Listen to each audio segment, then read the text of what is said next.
අයිබෝන් සියලුම දෙනාට සුබ දවසක්. අපේ වීඩියෝ channel එකෙන් විවිධ මාතෘකා සම්බන්ධයෙන් අපි දැනුවත් වීම අරන් අවිල්ලා තියෙනවා.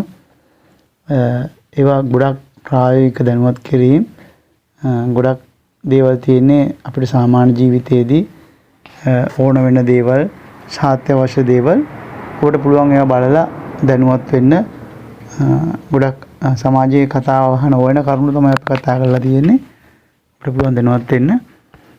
අද අපි කතා කරන්න බලාපොරොත්තු වෙනවා මම පැහැදිලි කරන්න බලාපොරොත්තු වෙනවා වෙන්දේසි කරුවෙක් විදිහට බලයලත් වෙන්දේසි කරුවෙක් විදිහට කටයුතු කරන්නේ කොහොමද? එහෙම කළා ආදායමක් උපයන්නේ කොහොමද කියලා.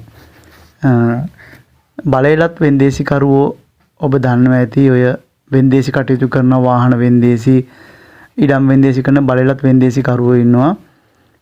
ඒ අය කොහොමද මේ බලයලත් වෙන්දේසි කරුවෝ වෙන්නේ කියලා, ඒ අවශ්‍ය බලපත්‍රය ගන්නෙ කොහොමද කියලා සහ ඒ කටයුතු කරන්නේ කොහොමද කියලා මම පොඩි දැනුවත් කිරීමක් කරන්නම්. බලයලත් වෙන්දේසි කරුවෝ එහෙම නැත්නම් වෙන්දේසි කරුවෝ කියන්නේ මොනවා හරි දේපලක් වෙන්දේසි කරන්න වෙන්දේසි කළා ඒ වෙන්දේසියෙන් ලබන මුදලින් යම්කිසි ප්‍රතිශතයක් තමන්ගේ ගාස්තුවක් විතර අය කරන කෙනෙක්. වෙන්දේසි කරුවෝ ලියාපදිංචි වෙන්න පුළුවන් තමන් පදිංචි එහෙම නැත්නම් තමන් වෙන්දේසිය කරන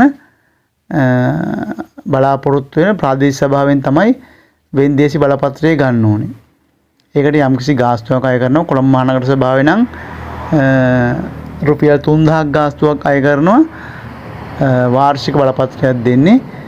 මුලින් වෙන්දේසිකරුවෙක් විදිහට තමන් කැමති ප්‍රදේශයක වෙන්දේසි කරන්න බලාපොරොත්තු වෙන ප්‍රදේශයක වෙන්දේසි බලපත්‍රය ගන්න පුළුවන්. එහෙම නැත්නම් වෙන්දේසියක් ගත්තට පස්සේ උදාහරණයක් විදිහට ෆයිනෑන්ස් කම්පැනි තියෙනවා. ඒවල ලියාපදිංචි වෙන්න පුළුවන් වෙන්දේසි කරුවෙක් විදිහට. එතකොට ඒ වෙන්දේසි තියෙනවා නම් ඒගොල්ලෝ දැනුම් දෙනවා මේ වෙන්දේසි කරලා දෙන්න කියලා. එතකොට මේ වෙන්දේසි කරන්න බලාපොරොත්තු වෙන ප්‍රදේශය කියන්නේ ඒ වාහන විකුණන ප්‍රදේශය එහෙම නැත්නම් ඉඩම විකුණන ප්‍රදේශය බල ප්‍රදේශයේ පැත්තේ ප්‍රාදේශීය සභාවෙන් බලපත්‍රය ගන්න පුළුවන්. ඒ බලපත්‍රය නම් ඒ කටයුතු වෙන්දේසි කරන්න පුළුවන්. වෙන්දේසි කරාම ගොඩක් වෙලාට දැන් බැංකුව වලින් දෙන ඉඩම් වෙන්දේසි ඒ වෙන්දේසි කරන මුදලින් 2.5% දෙනවා. ෆිනෑන්ස් කම්පැනි වල 2.5% දෙනවා නෙමෙයි, තමන්ට ඉල්ලන්න පුළුවන්. එහෙම තමයි අය කරන්නේ වෙන්දේසි කරන අය. ඒක අඩුවෙන් ඉල්ලුවොත් වෙන්දේසිය ඔබට ගන්න පින හැකියාව වැඩි. මොකද බැංකුව බලන්නේ අඩුම කෙනාට දෙන්න කොමිස් එක අඩුම ගන්න කෙනාට. වාහන වෙන්දේසිත් එහෙමයි. එතකොට ඒ වෙන්දේසියේ සම්පූර්ණ මුදලින් වාහන 10ක් වෙන්දේසි කරනවා නම් ඒ වෙන්දේසියේ සම්පූර්ණ වාහන 10 වෙන මුදලින් සම්පූර්ණ මුදලින් 100 ගාණක් ඔබට එකඟතාවයක් ඇති කරගන්න පුළුවන්. ඒ සමාගමත් එක්ක මෙච්චර ගාණක් මට ඕනේ කියලා.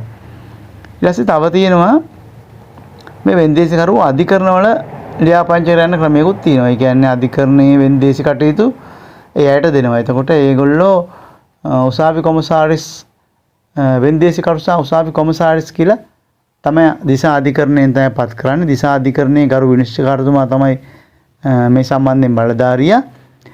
ඒකට ඔහොම වෙන්දේසි කළා යම්කිසි බලාපොරොත්තුවක් තියෙනවා නම් එයාට පුළුවන් තමන් පදිංචි දිසා අධිකරණ රෙජිස්ට්‍රාර්තුමා හමු වෙලා වෙන්දේසි කරුවෙක් විදිහට ලියාපදිංචි වෙන්නේ කොහොමද කියලා දැනගන්න තොරතුරු.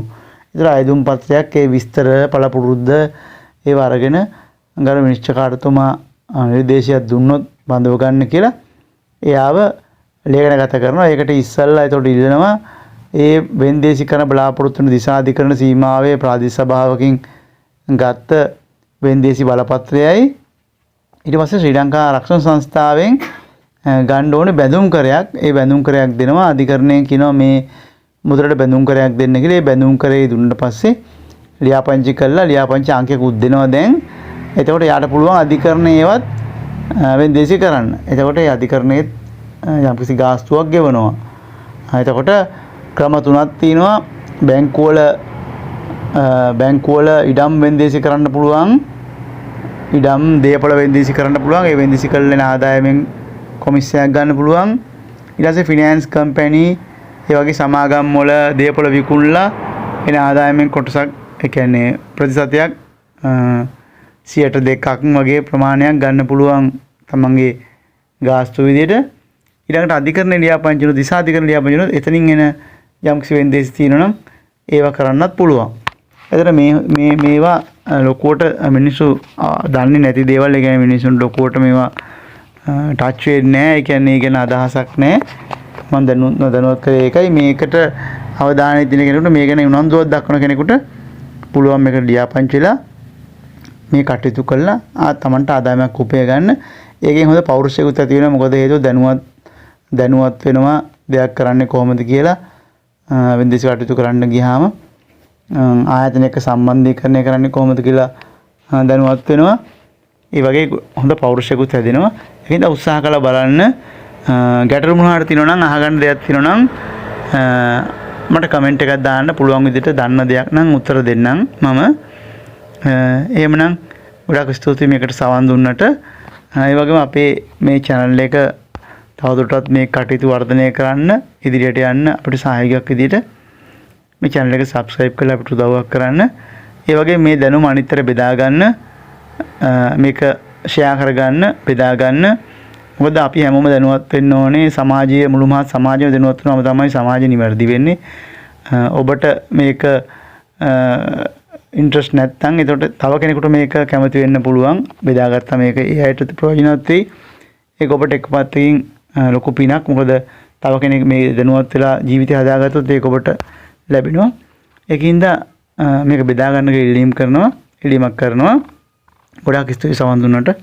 එහෙනම් සුබ දවසක් ඔබ සියලු දෙනාටම.